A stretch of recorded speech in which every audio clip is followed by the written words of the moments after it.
This video will contain spoilers. Venom: The Last Dance. Mixed ratings. I watched it in cinema. Tom Hardy, Juno Temple, Reese Ifans, Hugh Patel, Ejiofor, Stephen Graham, Andy Serkis, and Reed Scott is credited in the film. The guy plays Dan in the first two. I'm assuming he appears in deleted scenes because he definitely doesn't appear in this.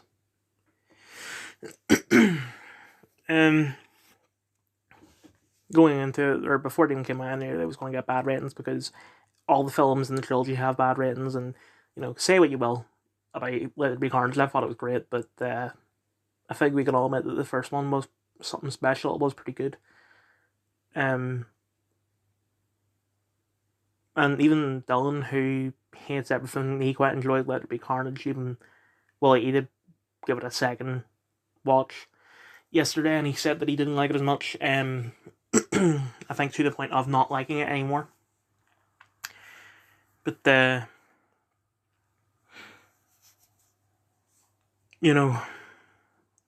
even he was like, "Oh, no hope for the film because nothing is sacred to him anymore." And then when the film came out, he got most of the film spoiled. So his hopes weren't up, and he did not enjoy the film. Me, I thought it was good. Like, probably the worst in the trilogy, but by no means a bad film. the only problems I had with it were, as I said in my reaction to the trailer, what is up with the venom being left behind in that bar?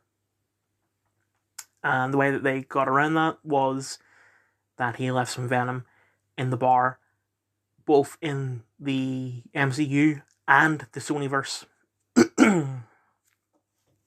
He buys a couple drinks in the Sonyverse and pays for it, and some of the venom gets left behind on the coin that he uses to pay for it. That's just cheap. There's no reason for that whatsoever.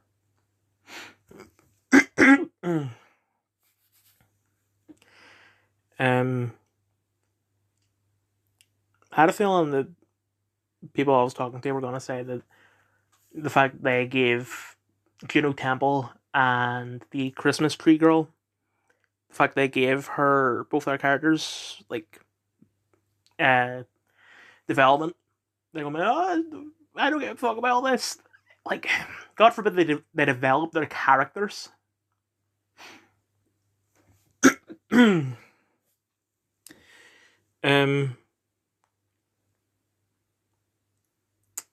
I think the problem with having Null as your bad guy, I don't know anything about Null. I didn't know of his existence before they announced that he was going to be the bad guy of the film. But I don't know if this is accurate to the comics, but the way that what it is that Null was imprisoned by the symbiotes a long time ago, and Null has a way to get out. What he has to do is basically, I think it was kill Venom and Eddie at the same time, sort of transform into a key.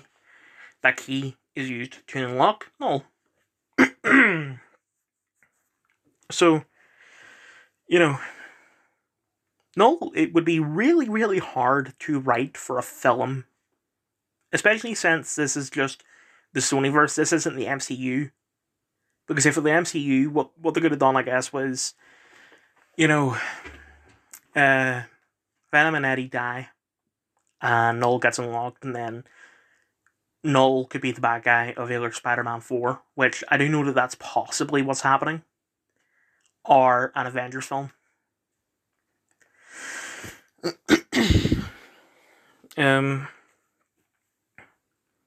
But because this is the Sonyverse, unless they're going to try and do their own Avengers type film where Eddie, which I'll get into how that works later, Madam Web, Craven, and Morbius all fight Null or something like that. like, because what happens is that Venom sacrifices himself in order to save Eddie. So there's no way for Null to get out, and Eddie can live. But somehow Null's going to return, and also somehow Venom survived. And yeah, the fact that Venom survived is how Null will come back, but in that case, what was the fucking point in killing him off in the first place?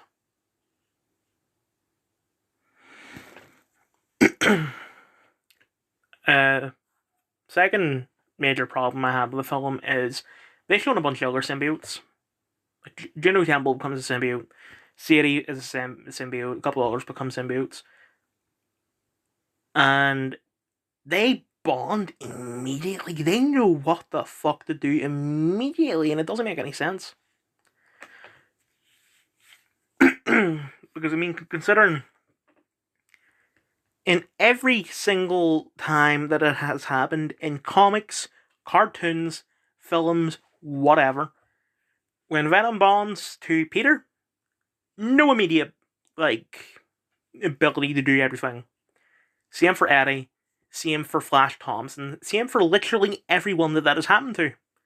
But yet, and I guess with Carnage it's the same thing. It doesn't make sense. The soundtrack in this film is the best. Like, the only song I remember from the first film is Venom by Eminem, which I fucking hate Eminem. And he's just a washed up rapper who is, he's getting it, but he's starving for attention. Second film, the only thing I remember is in the credits they played Venom by Little Sims, which I like Little Sims. I don't like that song, but still better than Eminem. And then for this, they were playing Space Oddity, they played Wild World. Yeah, they played Memories by Maroon 5, which Dylan said that you'd rather take Eminem, which, fuck off. Like, I think Maroon 5 is some of the most basic music you will ever hear, but it's better than Eminem.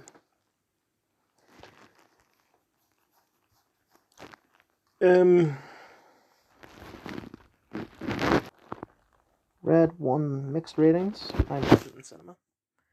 Dwayne Johnson, Chris Evans, Kieran Schlipke, Lucy Liu, J.K. Simmons, Mary Elizabeth Ellis, Nick Kroll, Jenna Cannell, apparently.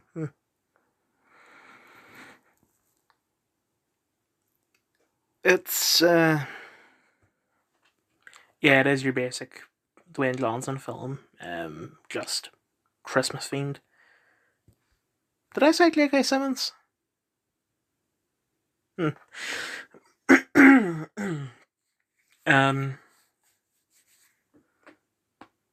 It's, I don't make a habit of watching Dwayne Johnson films other than Fast and Furious, but this one was okay. It had, it's the same kind of thing you would see in any other Christmas film, but the way that Chris Evans' character goes from neglecting his son to loving him, it was done quite well. J.K. Simmons, I think that he took what little screen time he had and he flew with it. I've got no praise for Dwayne Johnson, The Rock, because he's just playing The Rock. There really is nothing to say here because that, what I've just said is everything. That's the entire fucking film.